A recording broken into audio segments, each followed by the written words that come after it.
ज्ञानतिमिरान्धस्य ज्ञानञ्जनशलाकया चक्षुरुन्मिलितं येन तस्मै श्रीगुरुवे नमः। नमो विष्णुपादाय कृष्णप्रेष्ठाय भूतले श्रीमते भक्तिवेदान्त स्वामिन्निति नामिने। नमस्ते सारस्वती देवे गौरवाणी प्रचारिणे निर्विशेष शून्यवादी पाश्चात्यदेशतारिणे नित्यानंद नमस्तुभ्यं प्रेमानंदप्रदायिने कलौ कल्मषनाशाय जानवापते नमः। नमो महावदन्याय कृष्णप्रेमप्रदायते कृष्णाय कृष्णचैतन्य नामिने गौरतुसे नमः। जय श्री कृष्ण चैतन्य प्रभु नित्यानंद श्री अद्वैत गदाधर श्रीवासादि गौर भक्त वृंद। हरे कृष्णा कृष्णा कृष्णा हरे हरे हरे राम राम राम हरे हरे। हरे कृष्णा। आप सभी भक्तों का हार्दिक स्वागत है आज के एकादशी स्पेशल श्रील प्रभुपाद लीलामृत की चर्चा में। हम लोग चर्चा कर रहे हैं third chapter, meeting with a very saintly personality. इस अध्याय का नाम है प्रभुपाद जी का first meeting with his divine grace Srila भक्ति सिद्धांत सरस्वती ठाकुर प्रभुपाद से हुआ और उनका प्रवचन सुने प्रभुपाद जी लगभग 2-2.5 घंटे।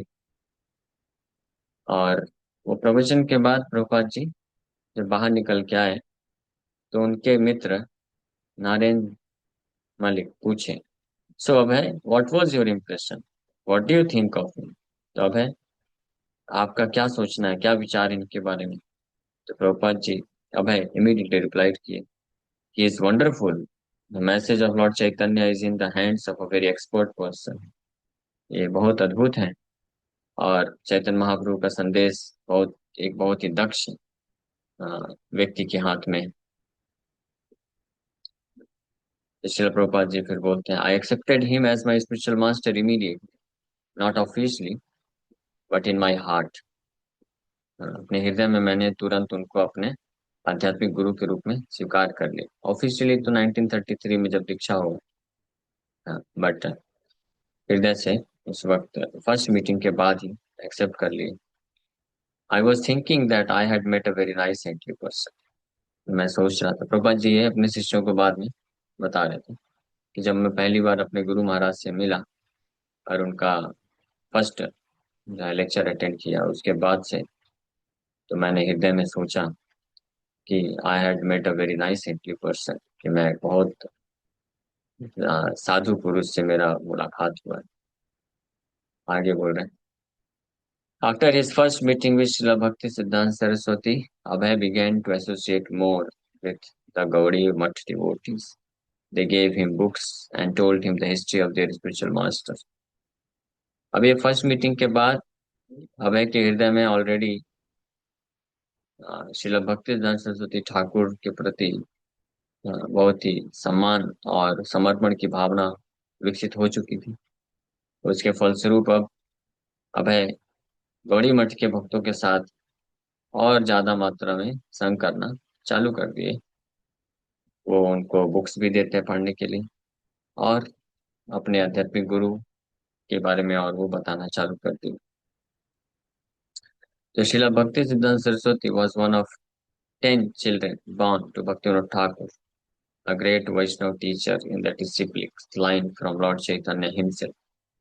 Before the time of Bhaktivinoda, the teachings of Lord Chaitanya had been obscured by teachers and sects falsely claiming to be followers of Lord Chaitanya but deviating in various drastic ways from his pure teachings. The good reputation of Vaishnavism had been compromised.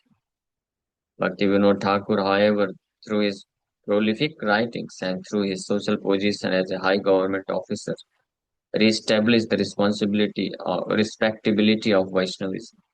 He preached that the teachings of Lord Chaitanya were the highest form of theism and were intended not for a particular sect or religion or nation, but for all the people of the world. He prophesied that Lord Chaitanya's teachings would go worldwide and he earned for it. तो प्रभुपाद जी को अब धीरे धीरे अभय को धीरे धीरे अपने आध्यात्मिक गुरु श्रील भक्तिवेदांत सरस्वती ठाकुर प्रभुपाद के बारे में पता चलने लग गया उनके शिष्यों के माध्यम से कि श्रील भक्तिवेदांत सरस्वती ठाकुर भक्ति विनोद ठाकुर के पुत्र हैं और वो भक्ति विनोद ठाकुर एक महान आचार्य चैतन्य महाप्रभु के डिसिप्लिन लाइन में आने वाले ग्रेट ग्रेट वैष्णव टीचर हुए और जिनकी ख्याति ऑलरेडी उस वक्त पूरे बंगाल में हो चुकी थी भक्ति विनोद ठाकुर की ख्याति। तो इसलिए उनके पुत्र के रूप में और उनके एक प्रामाणिक शिष्य जो उनके आदेश का पालन करते हुए चैतन्य महाप्रभु के मिशन का प्रचार कर रहे हैं इस रूप में इंट्रोड्यूस करते थे बड़ी मठ के डिवोटीज। और भक्ति विनोद ठाकुर का जो योगदान है वो सारे वैष्णवों को भली भांति परिचित था कि किस प्रकार से उन्होंने श्री चैतन्य महाप्रभु की जो शिक्षाएं हैं तो चैतन्य महाप्रभु की शिक्षाओं को प्रॉपर तरीके से प्रामाणिक तरीके से उन्होंने प्रचार किया जबकि कई वैष्णव सेक्ट हुए जो चैतन्य महाप्रभु की शिक्षाओं को से विचलित होकर के प्रचार कर रहे थे लेकिन उन सब का खंडन करते हुए भक्ति ठाकुर वास्तविक शिक्षाओं को स्थापित किया और ये भी स्थापित किया अपनी शिक्षाओं के माध्यम से राइटिंग्स के माध्यम से प्रवचन के माध्यम से कि चैतन्य महाप्रभु की शिक्षा किसी एक विशेष प्रकार के धर्म या देश के लिए नहीं है बस केवल बंगालियों के लिए नहीं। विशेष रूप से वहां पे उस समय कई जो है तथाकथित बंगाली वैष्णव ये क्लेम करते थे कि चैतन्य महाप्रभु की शिक्षा का प्रचार करने का अधिकार केवल बंगाली डिवोटीज को है। केवल वही गुरु बन सकते हैं हाँ, ये चैतन्य महाप्रभु ने ऐसा नहीं बोला। जय तत्ववेता सही गुरु है हाँ, अब भारत भूमि ते जन्म हैलाचार मनुष्य जन्म हैलाचार हाँ, हाँ, क्या आगे परोपकार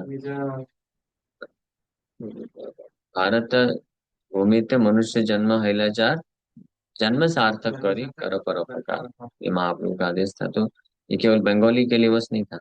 तो भक्तिनाथ ठाकुर इसको यूनिवर्सली स्थापित किए और ये भी इस बात पे भी जोर किए दिए कि चैतन्य महाप्रभु का प्रेडिक्शन है पूरे पृथ्वी में प्रचार होगा तो बहुत जल्द है चैतन्य महाप्रभु का प्रचार पूरे पृथ्वी में जाएगा।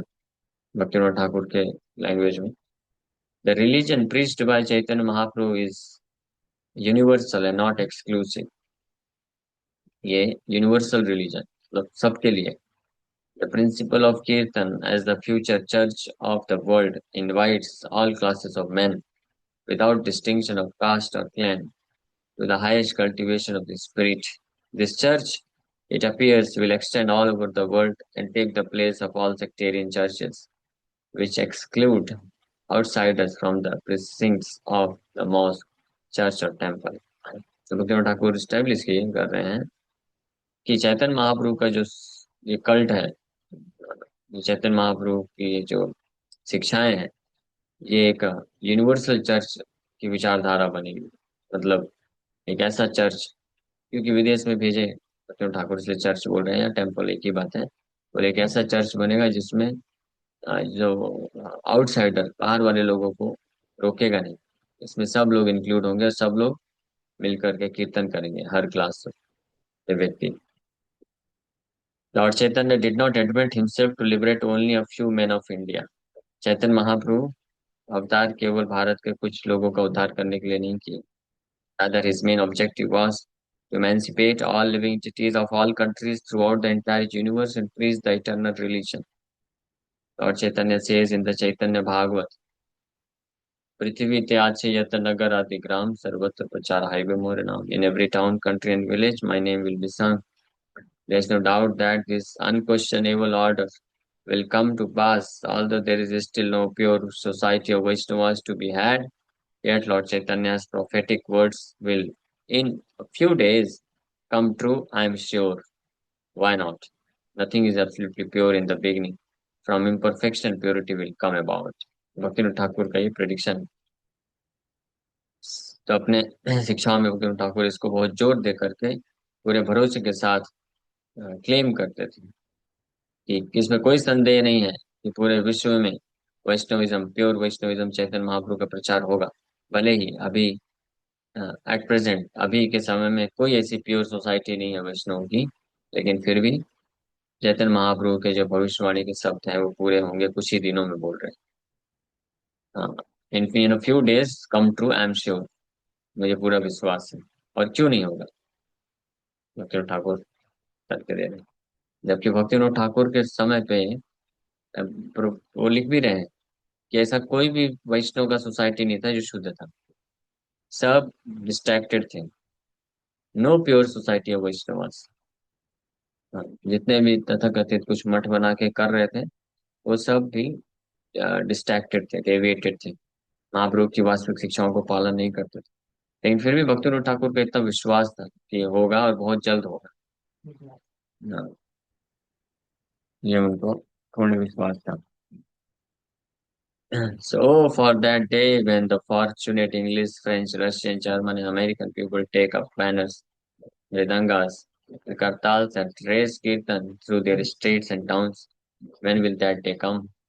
बोल रहे हैं कि वो दिन कब आएगा, बहुत जल्दी आने वाला है। तो बोल रहे हैं, वो दिन कब मैं देख पाऊंगा, जब भाग्यशाली English, French, Russian, German and American लोग अपने हाथ में बैनर उठा उठा करके मृदंग करताल के साथ कीर्तन करते हुए सड़कों में घूमेंगे। हाँ, वो दिन आ गया। वो दिन कब आया? सबसे पहली बार 1975 में, जब प्रभुपाद जी पहला नवदीप मंडल परिक्रमा किए बंगाल मायापुर में, तब आया। और उसके पहले 1971 में, 70 में रथ यात्रा किए थे अमेरिका में। तो उसमें तो खैर अमेरिका नहीं थे मोस्टली, लेकिन जो 1975 में किए प्रभुपाद जी, उसमें पूरे ऑल ओवर वर्ल्ड से जितने भी डिवोटीज थे सब लोग आए थे, African, American, European. So, as a prominent magistrate, Bhaktivinoda Thakur was a responsible government officer. He served also as superintendent of the temple of Lord Jagannath and was the father of 10 children. Yet, in spite of these responsibilities, he served the cause of Krishna with prodigious energy. After coming home from his office in the evening, taking his meals and going to bed, he would sleep from 8 until midnight and then get up and write until morning. He wrote more than 100 books during his life, many of them in English. One of his important contributions with the cooperation of Jagannath Das Babaji and Gaur Kishore Das Babaji was to locate the exact birthplace of Lord Chaitanya in Mayapur, about 60 miles north of Calcutta. So, Srila Bhaktivinoda Thakur एक prominent, बड़े ही विख्यात magistrate थे, district magistrate उस समय के थे, एक responsible government officer. हाँ, और साथ ही साथ में पुरी में जब थे डिस्ट्रिक्ट मजिस्ट्रेट के रूप में, तो जगन्नाथ मंदिर के इंचार्ज भी थे, उनके अंडर में ही था। और 10 बच्चों के पिताजी। ये सब के बावजूद भी भक्तिविनोद ठाकुर चैतन्य महाप्रभु के मिशन शिक्षाओं को प्रचार करने के लिए 100 से ज्यादा ग्रंथों की रचना की अपने जीवन में, और उसमें से ज्यादातर इंग्लिश में की, क्योंकि पूरे विदेश में प्रचार करने के उद्देश्य से। More than 100 books he wrote. अलग अलग संस्कृत पुस्तकों को अनुवाद किए, इंग्लिश भाषा में, बंगाली में, ज्यादातर इंग्लिश में और बंगाली में भी कुछ। हाँ, उनका शेड्यूल बहुत ही, हाँ, पावरफुल, हैक्टिक शेड्यूल। रात को 8 बजे सो जाते थे, उसके बाद मिडनाइट 11-12 बजे उठ जाते थे, और फिर उसके बाद से लेकर के सुबह तक ग्रंथ लिखते थे 5 बजे। उसके बाद बैठ के 2.5 घंटे जॉब करते थे, फिर थोड़ा ब्रेकफास्ट लेकर के चले जाते थे ऑफिस। 9 से 12 ऑफिस संभालते थे, फिर आते थे लंच के लिए, थोड़ा विश्राम करते थे, नैप, 20-25 मिनट, आधा घंटा जो भी है। फिर चले जाते थे 2 बजे, और 2 से 5 फिर ऑफिस में रहते थे। 5 बजे फिर आते थे, और फिर प्रचार करते थे, कुछ लेटर्स रिप्लाई करते थे, और कुछ जपा अध्ययन करके 8 बजे डिनर लेकर के सो जाते, और फिर उठ करके फिर पूरा रात फिर लिखते थे। ये बहुत ही ऐसा शेड्यूल था उनका। और कुछ समय के बाद फिर जब रिटायर हो जाते थे, जॉब छोड़ देते थे, तो फिर गांव गांव में जाके ट्रैवलिंग कर करके प्रचार करते थे, और बहुत सारे भक्ति वृक्ष प्रोग्राम चालू किए। अ, कई ऐसे सैकड़ों भक्ति वृक्ष सेंटर स्टेब्लिश किए, और उसमें हजारों भक्तों को जोड़े जोड़े थे। इसके अलावा बंगाल, मोस्टली बंगाल में, और उड़ीसा, बंगाल उड़ीसा। तो जगन्नाथ दास बाबा जी महाराज और गौर किशोर दास बाबा जी महाराज के सहयोग से भक्तिनाथ ठाकुर एक सबसे बहुत महत्वपूर्ण कंट्रीब्यूशन पूरे गौड़ी समाज के लिए किए। चैतन्य महाप्रभु का वास्तविक जन्म स्थान योग पीठ, जो आज हम जहाँ जाते हैं, उसको भी लोकेट किए, सर्च किए। So while working to reform Gaudiya Vaishnavism in India, he prayed to Lord Chaitanya. जब गौड़ी वैष्णव को भारत में पुनर्जागृत करने का प्रयास कर रहे थे श्रील भक्तिनाथ ठाकुर, तो चैतन्य महाप्रभु को उन्होंने प्रार्थना किया, क्या? Your teachings have been much depreciated. आपकी शिक्षाएं बहुत ज्यादा मात्रा में क्या कर दिया गया, डेप्रिशिएट हो गया, मतलब खंडित हो गया, लोग डिस्ट्रैक्ट हो गए। तो इसलिए वो भगवान से प्रार्थना करते हैं, it is not in my power to restore them. मेरी मेरी शक्ति नहीं, विनम्रता पूर्वक प्रार्थना कर रहे हैं कि मेरी इतनी शक्ति नहीं कि मैं इसको वापस से पुनरुत्थान कर सकूं। And he prayed for a son to help him in his preaching. इसलिए उन्होंने प्रार्थना किया कि आप एक ऐसा मुझे पुत्र प्राप्त प्रदान करिए जो मुझे इस कार्य में मदद करे। और इसी प्रार्थना को सुन करके उस वक्त जगन्नाथपुरी में ही थे वो, भगवान जगन्नाथ, ऑन February 6, 1874, 6 फरवरी 1874, आज से एक हफ्ते पहले भी 6 फरवरी के दिन ही शिला भक्तिदास ठाकुर प्रभुपाद का आविर्भाव दिवस था। और 6 फरवरी के दिन ही, उस दिन भी शुक्रवार था, और ये जो अभी गया 6 फरवरी 2026, इसमें भी शुक्रवार ही था, 6 फरवरी था। 152, 152 ईयर्स हो गए टोटल। तो शिला भक्तिदास सरस्वती ठाकुर प्रभुपाद भक्ति विनोद ठाकुर के पुत्र के रूप में जगन्नाथपुरी धाम में प्रकट होते हैं। और भक्ति विनोद ठाकुर और सभी वैष्णव अ, ये पुत्र, अद्भुत पुत्र के जन्म को अ, उनके पिताजी भक्ति विनोद ठाकुर की प्रार्थना के उत्तर के रूप में स्वीकार करते हैं कि भगवान जगन्नाथ ने ये भेजा है अपने पार्षद को। So he was born with umbilical cord wrapped around his neck and draped across his chest like the sacred thread worn by Brahmanas. His parents gave him the name Vimla Prasad. उनके पिताजी उनका नाम दिए Vimla Prasad. When Vimla Prasad was 6 months old, the carts of the Jagannath festival stopped at the gate of Bhaktivinoda's residence, and for 3 days could not be moved. Bhaktivinoda Thakur's wife brought the infant onto the cart and approached the deity of Lord Jagannath. Spontaneously, the infant extended his arms and touched the feet of Lord Jagannath and was immediately blessed with a garland that fell from the body of Lord. When Bhaktivinoda Thakur learned that the Lord's garland had fallen onto his son, he realized that this was the son for whom he had prayed. तो 6 महीने के जब हुए शिला भक्तिदास ज्योति ठाकुर प्रभुपाद, 6 फरवरी को जन्म हुआ। उसके बाद जुलाई में रथ यात्रा आया होगा। तो रथ, भगवान जगन्नाथ जी का रथ उनके घर के सामने, मेन रोड में ही था घर उनका। आज जो चैतन्य मठ है, वही जन्म स्थान है, ग्रैंड रोड में। तो वहां पे आकर के रथ रुक गया और 3 दिन तक खड़ा रहा। हाँ, फिर विमला प्रसाद की माँ बच्चे को लेकर के आती हैं, बच्चे को लेकर आते हैं और जगन्नाथ जी के चरणों में रख देती हैं, क्योंकि वो डिस्ट्रिक्ट मजिस्ट्रेट भक्तिविनोद ठाकुर की पत्नी, भक्तिविनोद ठाकुर इंचार्ज है, तब अलाउ भी था और कोई कुछ बोल भी नहीं सकता।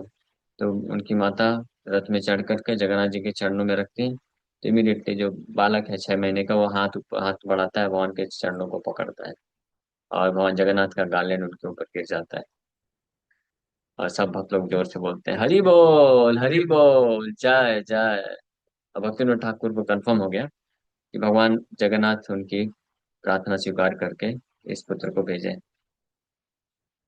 इसलिए बचपन से ही भक्तिविनोद ठाकुर फिर इस पुत्र को, बिमला प्रसाद को, परफेक्ट तरीके से ट्रेनिंग देते हैं हर मामले में. So one day when Vimla Prasad was still a child of no more than 4 years, his father mildly rebuked him for eating a mango not yet duly offered to Lord Krishna.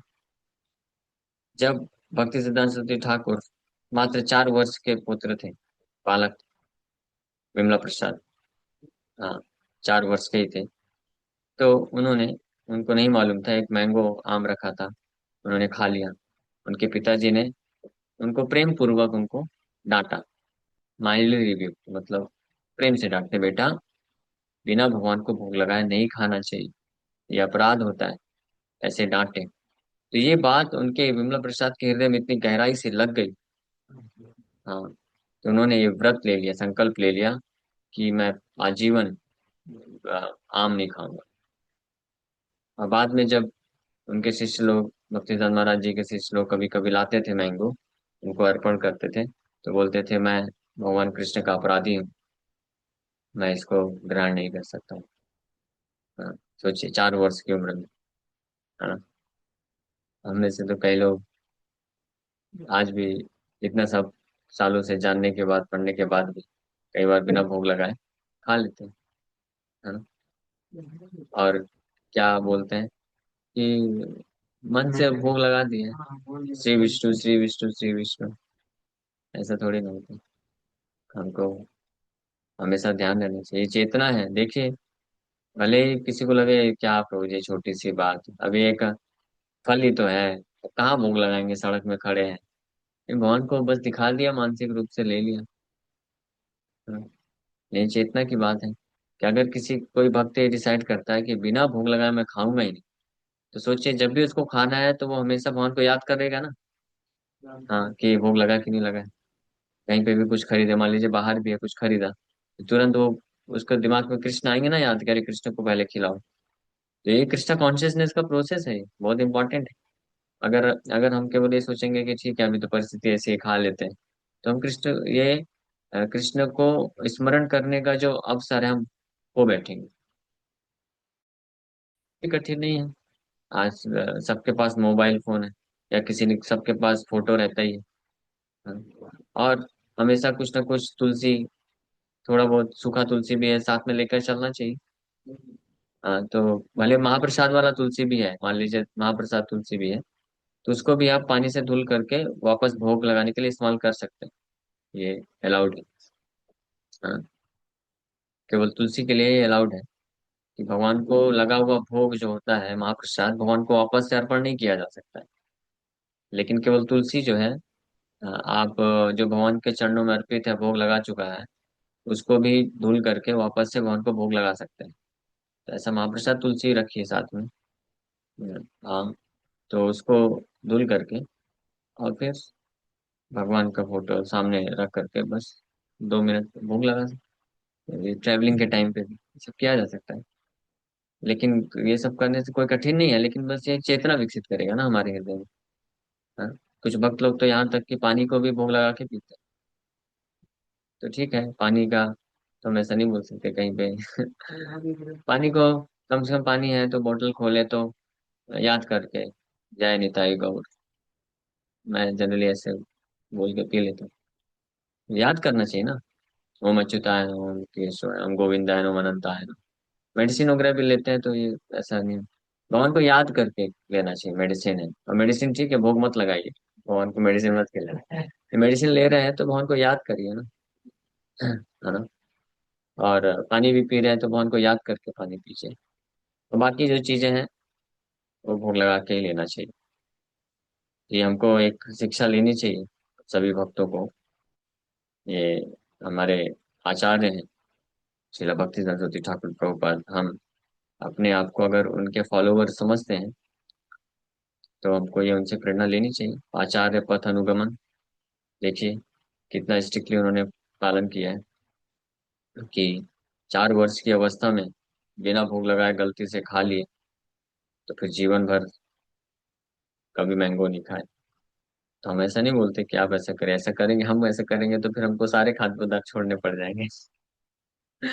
लेकिन हम कम से कम जिस अवस्था में हैं, उस अवस्था से हम ये संकल्प ले लें। तो आप में से कितने भक्त लोग ये संकल्प लेने के लिए तैयार हैं कि यस, बिना भोग लगाए हम कृष्ण को भोग बिना लगाए कुछ भी नहीं खाएंगे।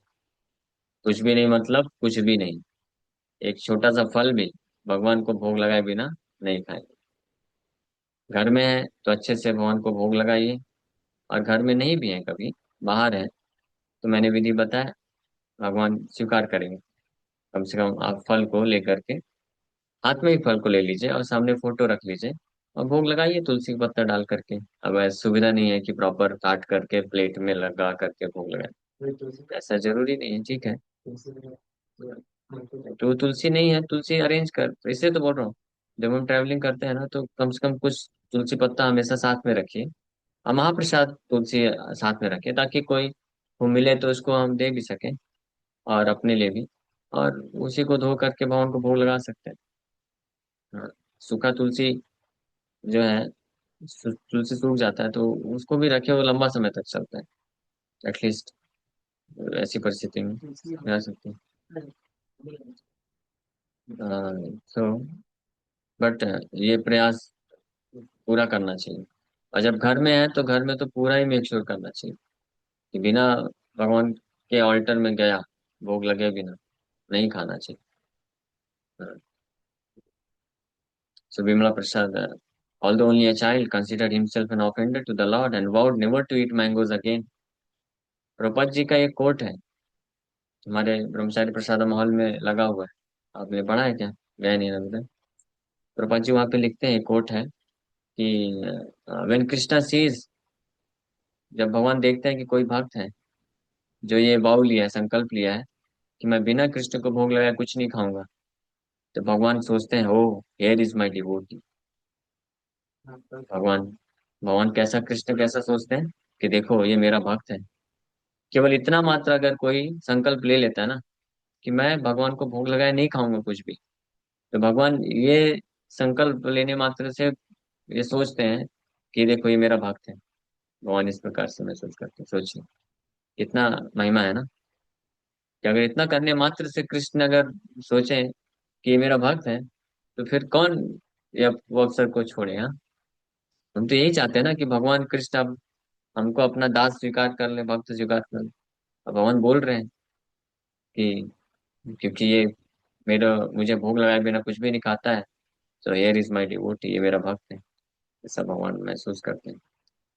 So this was a vow that he would follow throughout his life.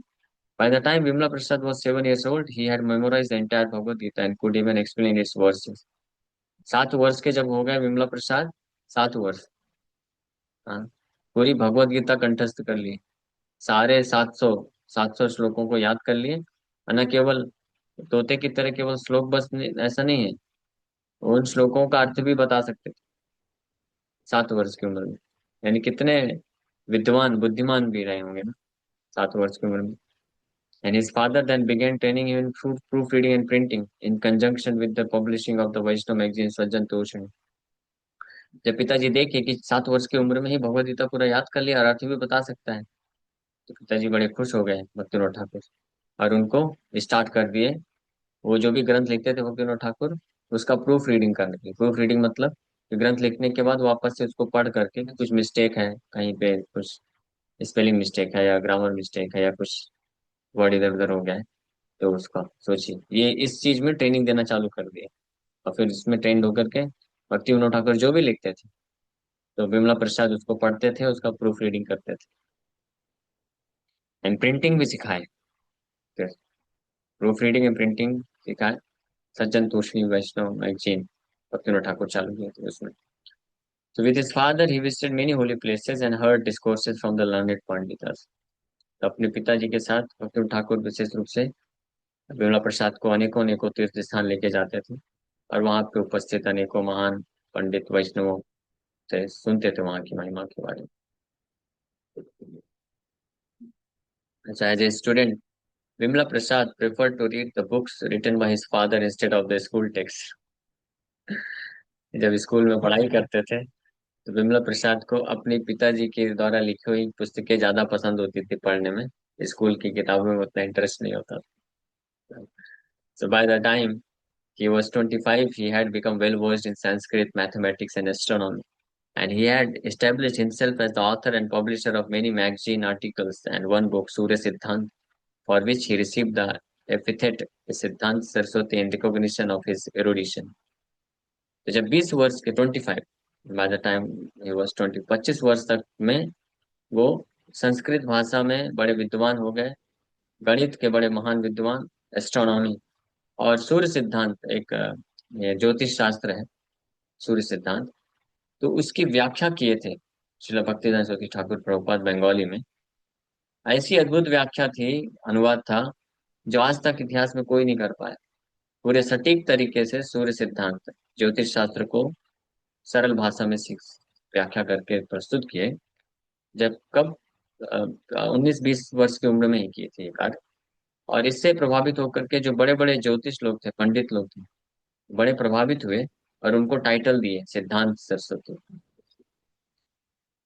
और इसी के लिए उस समय के एक राजा उनको अपना जो है चीफ एस्ट्रोलॉजर, प्रमुख ज्योतिष के रूप में भी उनको पोजीशन देते हैं, लेकिन वो स्वीकार नहीं किए, छोड़ दिए।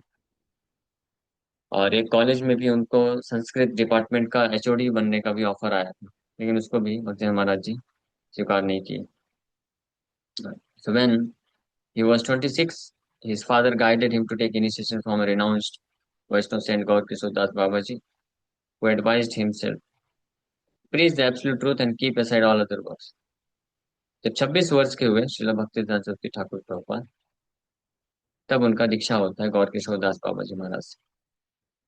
हरिनाम, वैसे तो श्रील भक्तिदास सरस्वती ठाकुर प्रभुपाद को दीक्षा उनके पिताजी भक्तिनाथ ठाकुर के दिए, हरिनाम दीक्षा दी, हरिनाम दिए उनको। और साथ ही साथ में एक नरसिंह मंत्र का भी दीक्षा दी, नरसिंह मंत्र भी प्रदान किए।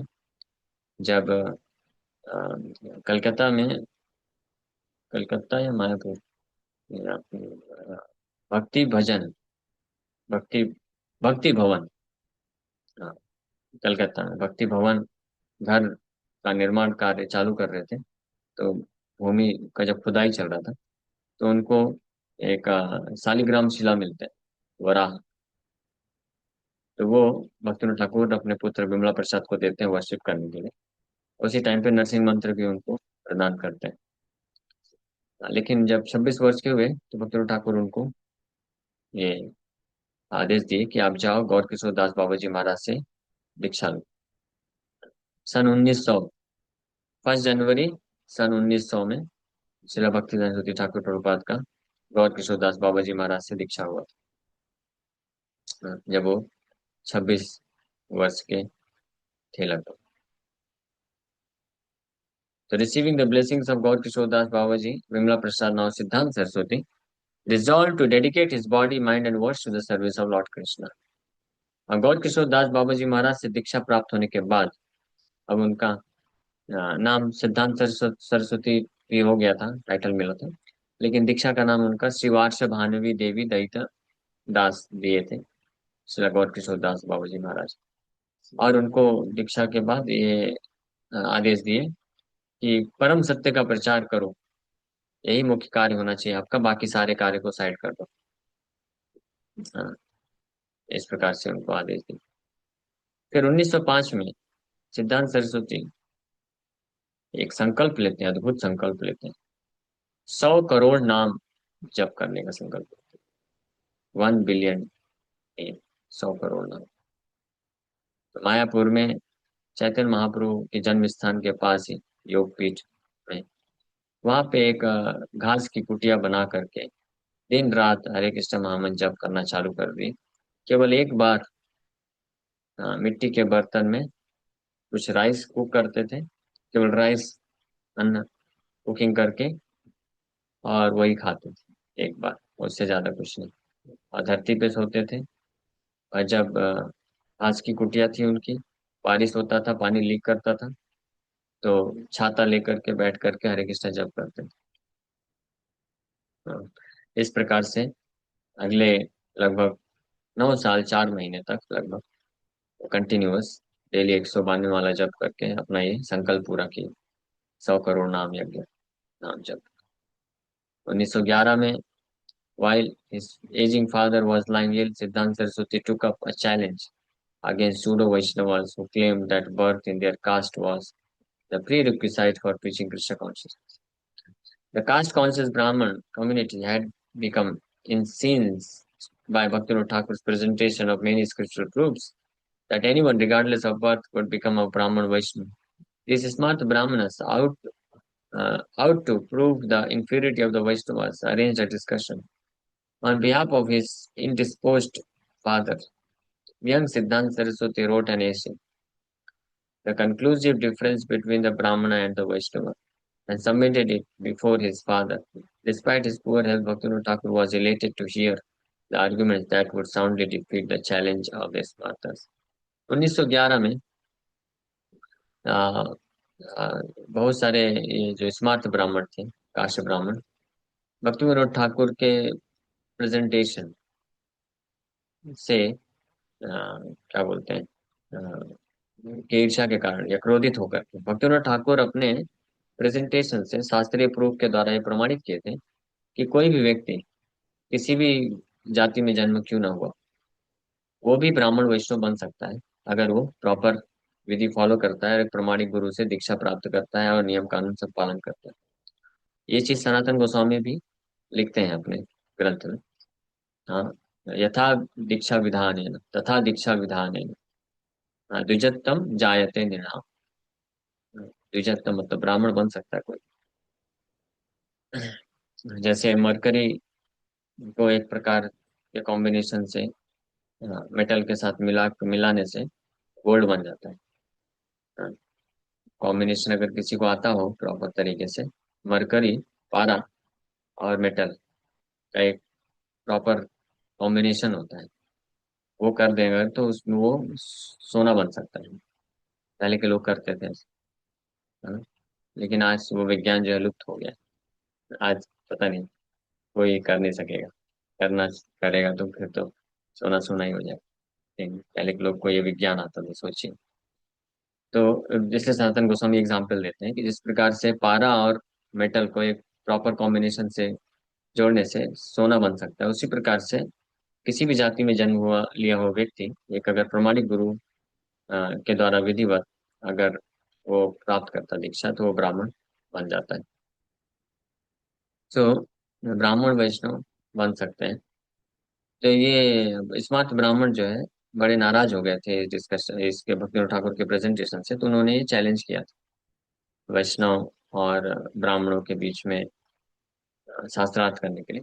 भक्तिनाथ ठाकुर उस वक्त जो है बीमार थे। तो ये देख करके सिद्धांत सरस्वती इन्होंने नोट्स बनाया और the conclusive difference between the ब्राह्मण एंड द वैष्णव और अपने पिताजी के सामने सबमिट किया। तो भक्तिनाथ ठाकुर बड़े प्रसन्न हुए उनके कंक्लूजन ऐसे नोट्स को देख करके, और फिर वो उनको भेजते हैं कि आप जाओ। तो भक्तिनाथ महाराज जी फिर जा करके जो है इसके ऊपर आर्ग्यूमेंट जब प्रस्तुत करते हैं, तो सारे जितने भी अ, उनके स्मार्ट ब्राह्मणों की जो भी आर्गुमेंट थे वो सबका खंडन कर देते हैं और स्टैब्लिश करते हैं प्रॉपर सिद्धांत। तो ये हम लोग नेक्स्ट एकादशी इस चर्चा को आगे बढ़ाएंगे। Okay, thank you very much. Hare Krishna. किसी वक्त का कोई प्रश्न है पूछ सकते हैं। हरे कृष्णा।